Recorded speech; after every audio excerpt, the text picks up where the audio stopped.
அவங்களுக்கு பகையான கிரகங்களோட சேராமல் பார்த்துக்கணும். இதே பாவ கிரகங்களாக இருந்தால் 3, 6, 10, 11 இருக்கணும். ஆணுக்கு வந்து பெண்ணுக்காக நான் சொல்லக்கூடிய ஒரு விஷயம். மதிப்பிற்குரிய ரவிச்சந்திரன் ஐயா அவர்கள் திருச்சியில் வந்திருக்கிறார். அவர் வந்து சிறப்புரையாற்றுமாறு கேட்டுக்கொள்கிறோம். ஐயா வாங்க ஐயா.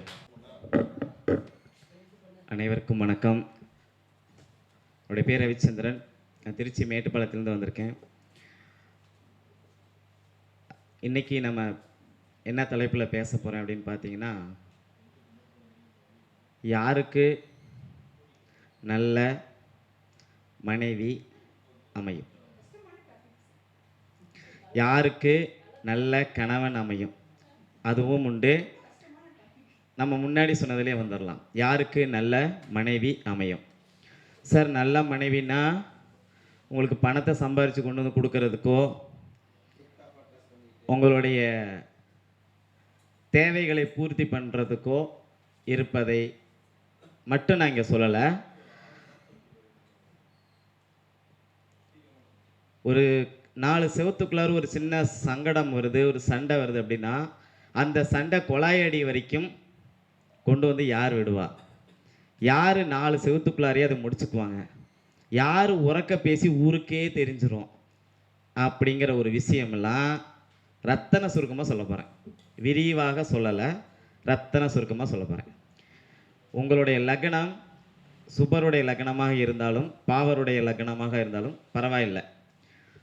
சுபருடைய லக்னமாக இருந்தால் உங்களுடைய லக்னத்திற்கு 1, 5, 9ஆம் அதிபதி கிரகண தோஷம், அஸ்தங்கம், வக்ரம், பகை இந்த இடத்துல இல்லாமல் பார்த்துக்கணும்.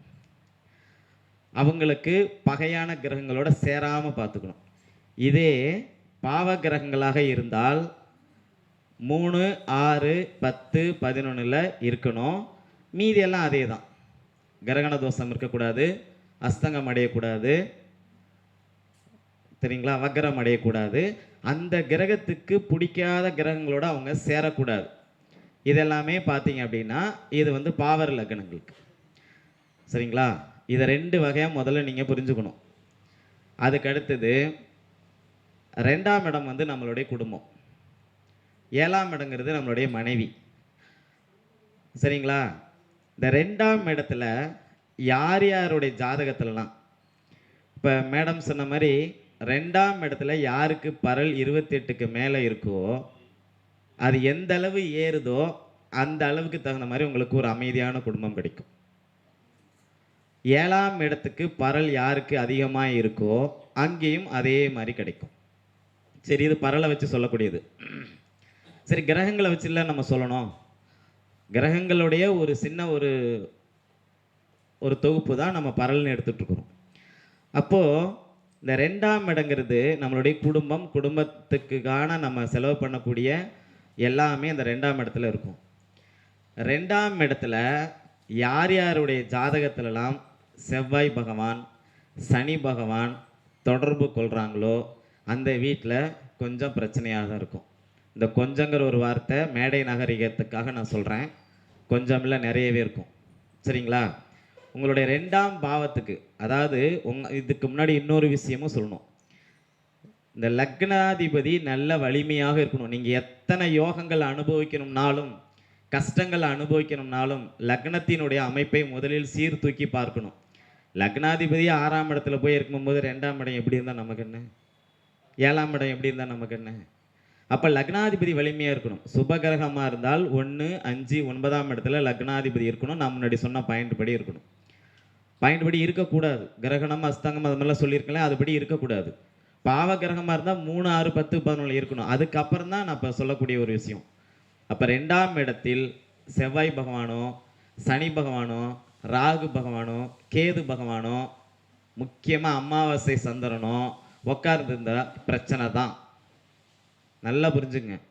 சரிங்க சார், நீங்கள் சொல்கிறபடியெல்லாம் எனக்கு இல்லை, எனக்கு 2ஆம் இடத்துல குருதான் சார் இருக்குது, என் பொண்டாட்டி கத்திக்கிட்டே இருக்கிறா சார், நான் என்ன தான் சார் பண்ணுறது அப்படின்னா, இந்த 2ஆம் இடத்தினுடைய அதிபதியை ஃபஸ்ட்டு பார்க்கணும். அந்த 2ஆம் இடத்தினுடைய அதிபதி அந்த 2ஆம் இடத்துக்கு எங்கே இருக்கிறாரு, லக்னத்திற்கு எங்கே இருக்கிறாரு, அவர் நட்பு வீட்டில் இருக்கிறாரா, பகை வீட்டில் இருக்கிறாரா, யாரோட சேர்ந்துருக்கிறாரு, கடைசியாக அவர் யாருடைய நட்சத்திரத்தில் இருக்கிறாருன்னு பார்க்கணும்.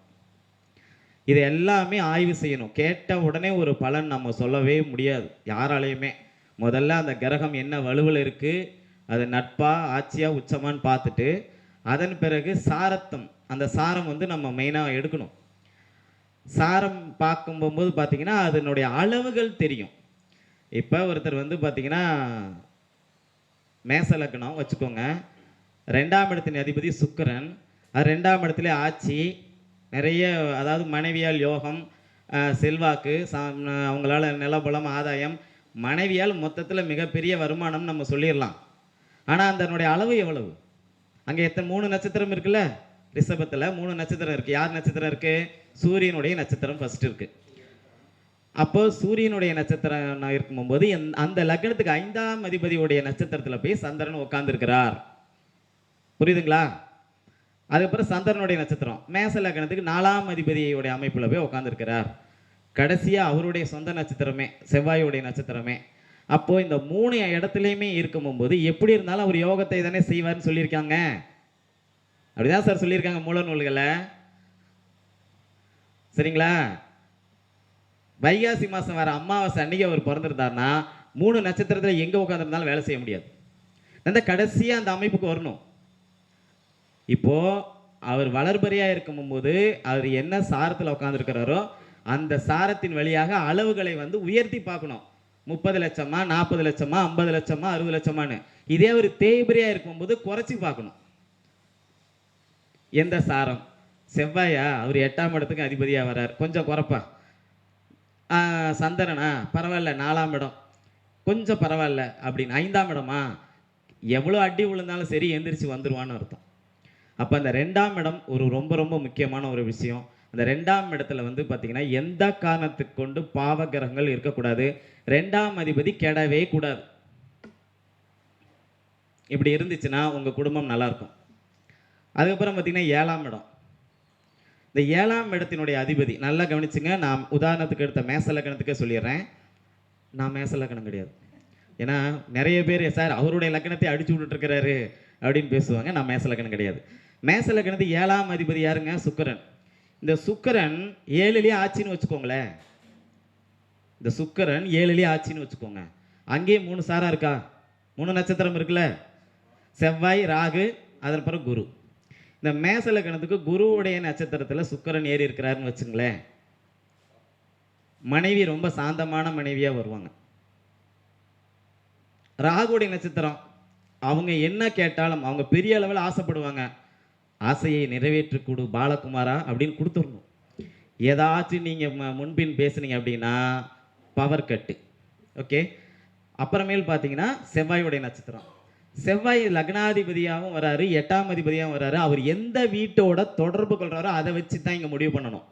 நம்ம ராகுக்கு சொல்லும் போது ஒரு விஷயம் சொல்லணும். ராகு எந்த வீட்டினுடைய வீட்டில் இருக்கிறாரோ அந்த வீட்டினுடைய அதிபதியை மாதிரி தான் அவர் செயல்படுவார். அதையும் வச்சு தான் நம்ம இங்கே யோசனை பண்ணி முடிவெடுக்கணும். அப்போது உங்களுக்கு அந்த நட்சத்திரத்தினுடைய வலிமையை நீங்கள் அந்த இடத்துல சீர்தூக்கி பார்க்கணும். சரிங்களா? இந்த அமைப்பில் இருக்கும்போது உங்களுக்கு அந்த கூடுதல் குறைவு கண்டிப்பாக அமையும். சரி, இதில் எல்லாருமே நினைக்கிறீங்க சுக்கிரன் 7ஆம் இடத்துல இருக்குது, மேச லக்னத்துக்கு யோகம் அப்படி இப்படின்னு. சார் நல்லா புரிஞ்சுங்க, சுக்கிரனை கேந்திராதிபதி தோஷம் இருக்கா இல்லையா? இருக்குதானே? அதுவும் அங்கே வேலை செய்யும். நீங்கள் எந்த நட்சத்திரத்தில் வேணாலும் வச்சுக்கோங்க. அதனுடைய அளவு கூடுதல் குறைவுக்காக தான் நம்ம நட்சத்திரத்துக்குள்ளார போகிறோம் தவிர அந்த கேந்திராதிபதி தோஷத்தை எந்த நட்சத்திரமும் தவிர்க்க முடியாது. அதை நல்ல தெளிவாக நீங்கள் வந்து புரிஞ்சுக்கணும். சரி, இந்த 7ஆம் வீட்டினுடைய அதிபதி எங்கேயாச்சும், அதாவது அவர் வந்து சுக்கிரன் வந்து துலாத்தில் இருக்கிறாரு, குருவுடைய பார்வையில் இருக்கிறாருன்னு வைங்க.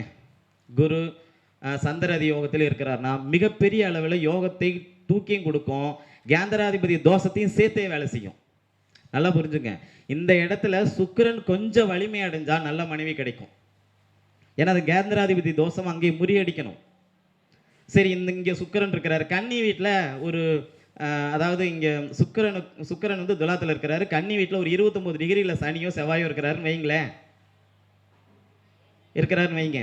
அப்போது கேந்திராதிபதி தோஷம் அடிபடும், மனைவியால் கிடைக்கக்கூடிய வளர்ச்சியும் குறையும். சார் ஜோதிடம் ஒரு முரண்பாடு சார், ஒன்று இருந்தால் இன்னொன்று இல்லை. சரிங்களா? அப்போ இந்த 2ஆம் இடமும் 7ஆம் இடமும் உங்களுக்கு மிக சிறப்பான முறையில் சுபகிரகத்தின் சேர்க்கை தொடர்பில் இருக்கும்போது, நீங்கள் சேர்க்கை தொடர்புனா எப்படி வேணுமாலும் வச்சுக்கோங்க. 2ஆம் அதிபதி சுபருடைய வீட்டில் இருக்குது, சுபருடைய நட்சத்திரத்தில் இருக்குது, சுபருடைய பார்வையில் இருக்குது, நட்சத்திர பரிவர்த்தனையில் இருக்குது, சார பரிவர்த்தனை ஏதோ ஒன்று நீங்கள் வச்சுக்கோங்க. ஆனால் 2ஆம் அதிபதி பலமாக இருக்கணும். அப்படி இருந்துச்சுன்னா சண்டையே போட்டுக்கிட்டாலும் கணவன் மனைவிக்கு இடையில ஒரு பிரிவு வரவே வராது. 2 நாளைக்கு முன்னாடி ஒரு ஒரு நிறைய ஜாதகங்கள் பார்க்குறோம். அதில் ஒரு ஜாதகம், ஒருத்தங்க சென்னை ஹைகோர்ட்டில் வக்கீல், அவங்களுடைய பொண்ணுக்கு கல்யாணம் பண்ணி வச்சுருக்காங்க. பொண்ணு சரியான திருமண வாழ்க்கை அமையல. ஒரே ஒரு விஷயம், ஜாதகத்தை இப்படி எடுத்த உடனே பார்க்குறேன், லக்னாதிபதியும் 7ஆம் அதிபதியும் 6 8 இருக்குது. இந்த 6 8 இருந்தாவே அவங்களுக்குள்ளார ஒரு பெரிய ஒரு இது இருக்காது. இது எங்கள் அப்பா எனக்கு சொல்லி கொடுத்த ரூல். எடுத்தோடனே பார்க்குறேன், என்ன இப்படி பண்ணி வச்சுருக்கீங்க அப்படின்னு. சரி, இப்போ அவங்களுக்கு அந்த அந்த பெண்ணுடைய வாழ்க்கையை வந்து பார்த்தீங்க அப்படின்னா, இதுக்கு வந்து திருமணம் சம்மந்தப்பட்ட அந்த அமைப்பே இல்லை. நல்லா கவனிச்சுங்க, 7ஆம் அதிபதி 11ஆம் அதிபதி 3ஆம் அதிபதி 3மே பாதிப்பு. இதையெல்லாம் அனுபவிக்கக்கூடிய லக்னாதிபதி ரொம்ப ரொம்ப பாதிப்பு. ஜாதகத்தை விளக்கலான்னு அவங்ககிட்ட பர்மிஷன் கேட்டேன், அது வேணான்னு சொல்லிட்டாங்க. அதனால் நான் அது சபை நாகரிகம் கருதி அதை நான் சொல்லலை. ஆனால் கான்செப்ட் தான், லக்னாதிபதியும் 7ஆம் அதிபதியும் உங்களுடைய ஜாதகத்தில் 6 8 இருந்துச்சுன்னா பிரச்சனை. தசாபுத்தி எடுக்கிறோம், தசாபுத்தியில் வந்து தசாநாதனுக்கு 8ஆம் இடத்துல புத்திநாதன் இருந்தால் இந்த தசாபுத்தி வந்து சரி இருக்காதுன்னு நம்ம சொல்கிறோம்ல, சேம் இதே கான்செப்ட் தான். ஓகேங்களா? அப்போது இந்த மாதிரி ஒரு சில நுணுக்கங்களை வந்து நம்ம வந்து பார்க்கணும். சரி, இன்னொரு அமைப்பையும் நம்ம வந்து சொல்லிடுறேன். 2ஆம் இடம் சொல்லியிருக்கோம், 7ஆம் இடம் சொல்லியிருக்கோம், 8ஆம் இடத்தையும் பார்க்கணும். இந்த 8ஆம் இடத்துல ஒரு கிரகம் அமைஞ்சிச்சுன்னு வச்சுங்களேன், 8ஆம் இடத்துல ஒரு கிரகம் இருக்குது, அது பாவ கிரகம்னே வைங்க, அது நேராக 2ஆ பார்க்குமா? அப்போ அந்த வீட்டில் அந்த அந்த பொண்ணு என்ன வேணுமாலும் பேசும், வீட்டுக்காரர் கேட்டுக்கிட்டு தான் போகணும். இது வந்து ஆண்களுக்கு, அதாவது ஒரு ஆணுக்கு வந்து பெண்ணுக்காக நான் சொல்லக்கூடிய ஒரு விஷயம். இதே பெண்ணுடைய ஜாதகத்தில் இப்படியெல்லாம் இருந்துச்சுன்னு வச்சுங்க, அப்படியே ஆண் எப்படி இருப்பாங்க அப்படின்னா, சாயந்தரம் 6 மணி ஆனால் பச்சை கலர் போர்டு எங்கே இருக்குன்னு தேடி போயிடுவார். இல்லை அதெல்லாம் நாங்கள் சொல்லலைங்க, பச்சை கலர் போர்டு அங்கே போயிடுவார். வீட்டில் டெய்லியும் வந்து சண்டையாக தான் இருக்கும். சம்பாதிக்கிற காசு வீட்டுக்கு வரவே வராது. ஒருவேளை அவர் வாரத்துக்கு ஒரு நாள் தான் அந்த குலதெய்வத்தை கும்பிட்றாரு அப்படின்னா, மிச்சம் 6 நாள் சம்பாதிக்கிற காசை கொண்டு ஒய்ஃபு கிட்ட கொடுத்தாலும், ஐயோ உன்னை கட்டிட்டு நான் என்னைய அனுபவித்தேன், நானாக இருக்கும் உன்னோட வாழ்ந்தேன். இது எவ்வளோ கஷ்டமான வார்த்தை தெரியுங்களா? இதெல்லாம் இந்த 2 7 8ஆம் இடத்துல இந்த மாதிரி பாவகிரகங்கள் அமையும் போது தரும். 7ல் செவ்வாய் இருக்குது, 8ஆம் பார்வையாக 2ஆம் இடத்தை பார்க்குது, சொல்லவா வேணும்? மகர லக்னம் ஒரு ஜாதகர், ஒரு பெண்ணு, 11ஆம் இடமான விருச்சிகத்தில் செவ்வாய் வந்து ஆட்சி, அது வந்து பாதகஸ்தானம், 2ஆம் இடத்தை பார்க்குது. வீட்டுக்காரு வெளியில் இருக்கிறாரு, எப்போ வந்தாலும் ஒரு 2 நாள் கூட அவனால் சந்தோஷமாக இருக்க முடியல. இந்த பெண்ணை பொறுத்த வரைக்கும் அவன் ஏடிஎம் மிஷின், சம்பாதிக்கிற காசை மட்டும்தான் அந்த அவங்க கிட்டேருந்து வாங்கிக்கிறாங்க. அந்த மாதிரி விஷயம்லாம் இருக்குது. யார் நாங்கள் 2ஆம் இடத்துல ஒரு சின்ன விஷயம் சண்டை பண்ணி ஊருக்கே தெரிஞ்சிருது. பிடிக்கலன்னா நீ பிடிக்கல, ஒரு பக்கம் போய் அமைதியாக வாழ்ந்துடணும். அந்த மாதிரி குணத்தை செவ்வாயும் சனியும் ராகுக்கு எதுவும் கொடுக்காது. முடிஞ்ச வரைக்கும் தர்க்கம் பண்ணும், விவாதம் பண்ணும், சண்டை பண்ணும், எல்லா வேலையும் செய்யும். குரு வந்து அப்படி கிடையாது. நீங்கள் அடிச்சுட்டா கூட போட ஒரு அடி தானே வாங்கிட்டு போயிட்டான்னு போயிடும். அதே மாதிரி தான் சுக்கிரனும் புதனுமே. நான் சொல்கிறது தனித்த புதன். அவர் சூரியனோட சேர்ந்துருச்சேன்னா ஒரு கை பார்ப்போம்னு அவருக்கும் ஒரு நினப்பெல்லாம் வரும். பில்டிங் ஸ்ட்ராங்கு பேஸ்மெண்ட்டை வீக்குங்கிற மாதிரி அவர் நினப்பெல்லாம் அவருக்கு போக மாட்டார்.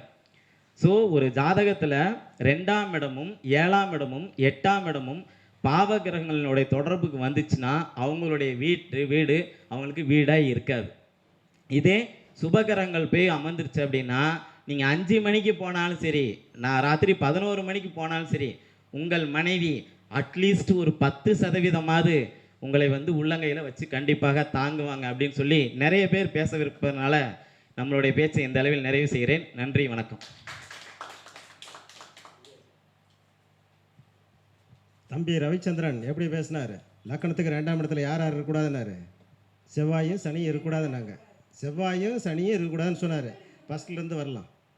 செவ்வாய் சனி. ஏன் சொன்னார்? காலபுருஷனுக்கு 8க்கு ஆதிபத்தியம் பெற்றவன் சனி, செவ்வாய். காலபுருஷனுக்கு பாதகாதிபத்தியம் பெற்றவர் சனி. இவங்க 2 பேரும் 2ஆம் இடத்துல இருந்ததுன்னா, மற்ற கிரகத்தை சொல்லலையே, அது 2 தானே சொன்னார். அது வந்து ஒரு பிரச்சனைன்னு சொன்னார். மேச லக்கணத்துக்கு 7ல் யார்? சுக்கிரனை சொன்னாரா? இப்போ 7ஆம் இடம் விரல அமுத்திக்கங்க, மனைவி அங்கே உட்காந்துருக்குது, அதானே அது லக்கணம் அதுக்கு. அப்போ அது 6 குறைவு சாரத்தில் அங்கே நிற்கிது. என்னதான் இருந்தாலும் குரு வந்து காலபுருஷனுக்கு 9 குறைவரா? அப்போ ஆசார அனுஷ்டானங்களை கடைப்பிடிக்கக்கூடிய ஒரு அமைப்புகள் இருக்குது, அட்ஜஸ்ட் பண்ணி போகக்கூடிய ஒரு அமைப்புகள் சொல்லிடலாம். அதே அந்த லக்கணம் 7ஆம் இடத்துல இருக்கக்கூடிய சுக்கிரன் வந்து ராகுல இருக்கும்போது, ராகு என்னது? தான் நினைக்கிறத வந்து சாதிக்கக்கூடியது. இல்லை, அவர் எடுத்த கணக்கு கரெக்டாக இருக்குதுங்கிறதுக்காக நான் சொல்ல வரேன். கரெக்டுங்களாங்க? சரியா? அப்புறம் செவ்வாய் அங்கேயே நிற்கிறாரா? செவ்வாயும் அந்த இதுக்கு 2 7 குறைவராக இருக்குது. அப்போ கணவன் வந்து நிறைய சம்பாரிச்சு வந்து கொடுப்பாரு. அந்த செவ்வாய் எங்கே உட்காந்துருக்கிறாரு அதை பார்த்து பலன் சொல்லணும்னு சொல்லியிருக்கிறார். அப்போ சொன்ன பயன்கள் நல்லா சிறப்பான ஆராய்ச்சி பண்ணி சொல்லியிருக்கிறாரு. அவங்களுக்கு மீண்டும் ஒரு நல்ல பாராட்டை கொடுத்து, ஐயா ரவிச்சந்திரன் ஐயாவுக்கு குருமூர்த்தி ஐயா பொன்னாடை போற்றி கௌரவிப்பார்கள். ஜோராக கைத்தட்டி அவங்களை உற்சாகப்படுத்தணும்.